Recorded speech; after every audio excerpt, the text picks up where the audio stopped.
you ever had fennel seed with pork? Today I'm combining all of my favorite flavors on a pork tenderloin that I'm gonna crust with, you guessed it, fennel seed and garlic. How did you know? First I want to peel and crush up 3 cloves of garlic. Today I'm gonna use my handy dandy garlic press because I want it nice and fine. I don't want it too chunky. And this just makes it easier. Real chefs generally tend not to use them, but I'm trying to make life easier on you and on me. 2 tablespoons of fennel seed that you chop up. If you had a spice grinder, you could totally do this in a spice grinder. It's a little difficult to chop fennel seed. I'm just gonna do that with the garlic because I think that the garlic might prevent it from flying around, and I'm making a paste to rub on the pork tenderloin anyway. That looks good, right? Nice and a little coarse, but not lots of whole seeds left. I think we're good. Just push that off to the side for a second. Over here I have my pork tenderloin. So you can see it's nicely trimmed. Take your rub and rub it on your pork tenderloin. Fennel has such a great kind of sweet flavor. I think you're really gonna like it. Season it really nicely with salt and pepper. And then you wanna brown it. My pan is hot. Add 2 tablespoons of olive oil. The oil's starting to move around in the pan, so I know it's ready. Put your pork tenderloin in the pan and let it brown on all sides. I'm just gonna pat that on to the pork tenderloin. I don't wanna lose any of that flavor. But I'm gonna make a dressing in this pan later, so those flavors are gonna get swooped right back up into the sauce. All right, it's brown enough on one side. It is gonna continue cooking in the oven, so don't worry about that.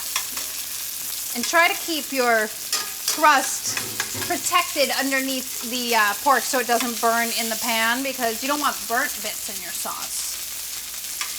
Am I right? I feel like it's got some nice brownness on it, don't you? Not overly browned. So I'm gonna just transfer it, turn it off, transfer it to a little baking sheet. I have a 1/4 sheet pan here, one of my favorites. Take that off the heat. Put this into a 400-degree oven until it's cooked through. It should be 138 or 145 in the center, depending on how you like it cooked. That'll take about 15 minutes. In the oven at the same time, I'm gonna cook some pita. I'm gonna cook 4 pita with a little bit of brushing. Oh, look at that, it is 4. How convenient. Brush them with a little bit of oil, and they're gonna go in the oven with the pork. The pork takes about 15, these take about 8. So if you want to time it perfectly, put them in about halfway through the cooking. Season them with salt and pepper, the old S&P. And then they go in the oven to 400 degrees for about 8 minutes.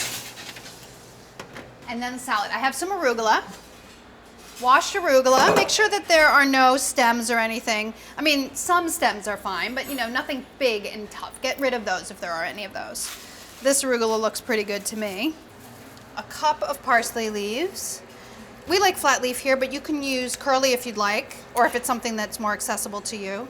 It's actually really, really delicious, and I feel like it's unjustly maligned because of years of like limp, lame sprig of parsley sitting on the side of your plate. Give parsley a chance. Parsley manifesto. If you're not willing to give it a chance, you can always just add more arugula or some other kind of lettuce. Last ingredient for this salad are 2 carrots. Got nothing much to say about carrots. I mean, yeah, they're good. Excellent for snacking. All-purpose, enjoyed by all vegetable. Everybody loves a carrot. I mean, it's like the opposite of parsley. Add your carrot. Let your pork rest 10 minutes. And the pitas are done too. They can come out. I probably should have put them on a bigger pan, and I'll tell you why. They're not crisp on this side, only on this side, but that's all right. They're still warm. And then you just cut them into wedges. It's hot, be careful. Those are ready. Now it's time to make the final touch, which is the dressing. Put your pan that you browned your pork in back on the heat. Take 2 tablespoons of balsamic vinegar, and that's gonna be your dressing. So just swirl it around.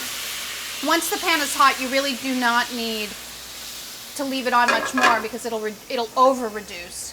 If you feel like you need to, you can add a tiny bit more oil, which of course I feel like I need to. Don't tell anyone, that wasn't in the recipe. And now you can slice up your pork and eat your dinner, and you have a whole meal. And how long did that take? Not very long at all. Give yourself a little salad. I like to put the salad down on the plate. Don't forget some of those delicious carrots. Top it with a little bit of the pork. A couple pieces of pita. Look at that, that's like a full-fledged dinner, right? Spoon some of the sauce over it and you are happy camper. Dinner fantastic.